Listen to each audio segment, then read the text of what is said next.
6:30 CHED Afternoons with Jaylen Nye. Weekdays at 2 on 6:30 CHED.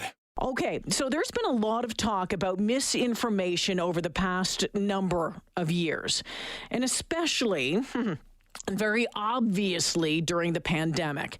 But do you ever wonder where that misinformation is being generated, what countries that it's coming from? Well, our next guest was wondering about that as well and decided to find out. Saeed El-Zaman is a graduate research assistant at the U of A's Department of Media and Technology Studies. He joins us this afternoon. Hi, Saeed. Hello, how are you? I am well, thank you. Thanks for making time for us this afternoon. This was a pretty interesting study that you did, and it showed that India and the U.S. were number 1 and 2 in generating misinformation around the world. Did that surprise you, India and the U.S.?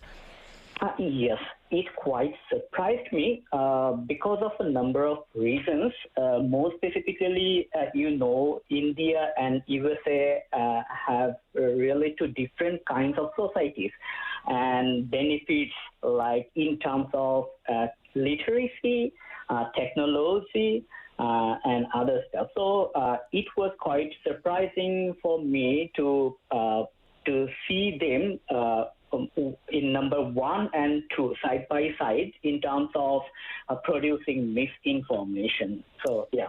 Brazil was on that list as well, and Spain. Canada, though, way down at just under 1% in 26th place.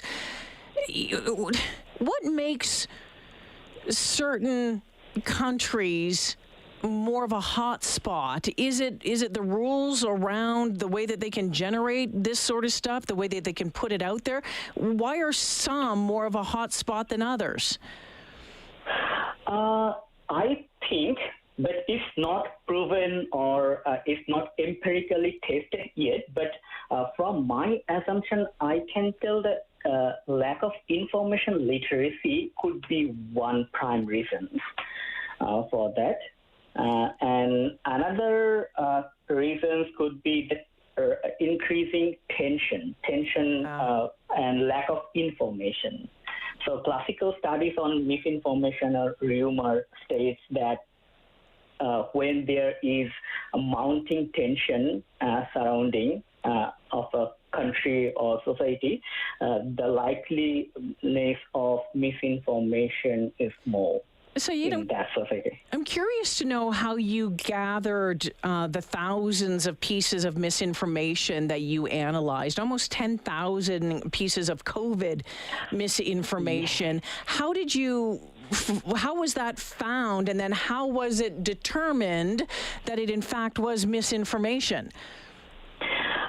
Okay, so to be very honest, I didn't gather so much pieces of misinformation from around the world, but I took help in terms of data from other sources. So in my present research on which we are talking about, I collected the data from Pointer Institute. Their website compiled a lot of misinformation data, which they update on a regular basis.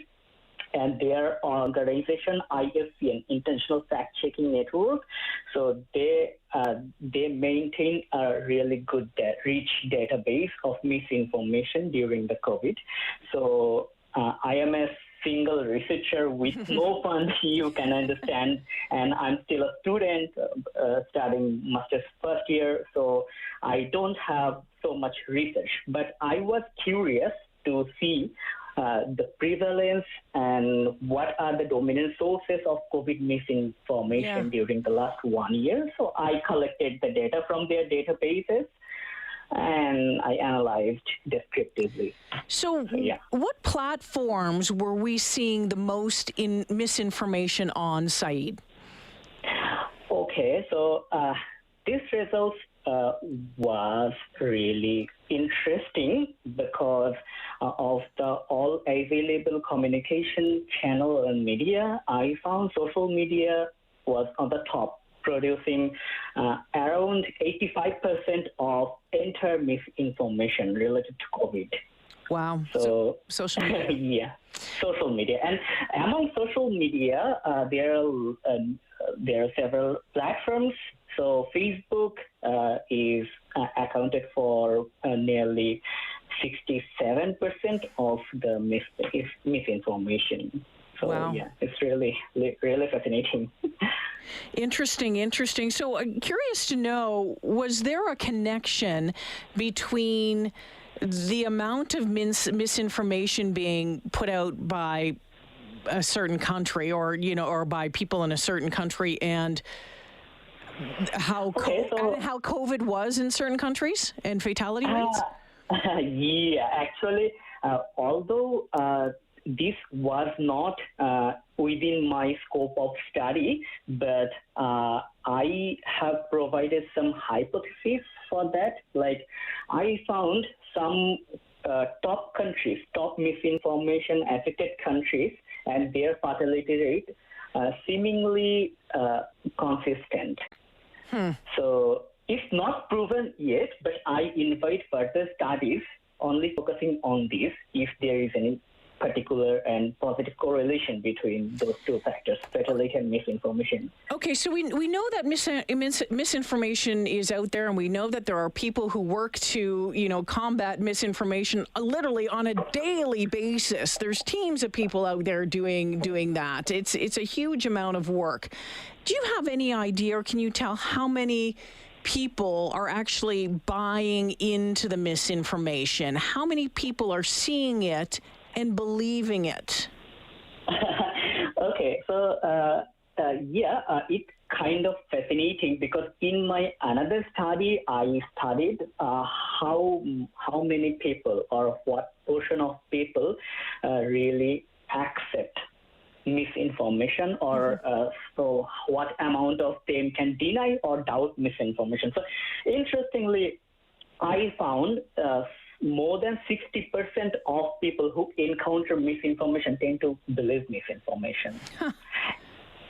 And there are really little evidence of denial or doubtfulness. Like they deny slightly over 16%. And they express their doubt only in cases of 13%. And I also analyzed their reactions to misinformation. So when they encounter reactions, around 34% of them tend to be happy. So yeah, it's interesting. Very interesting stuff. Very, very interesting. Syed, thank you for joining me this afternoon. Appreciate you sharing some of your research and the information that you were able to find out from it. I really appreciate your time. Thank you for this. Welcome. See you. Take care.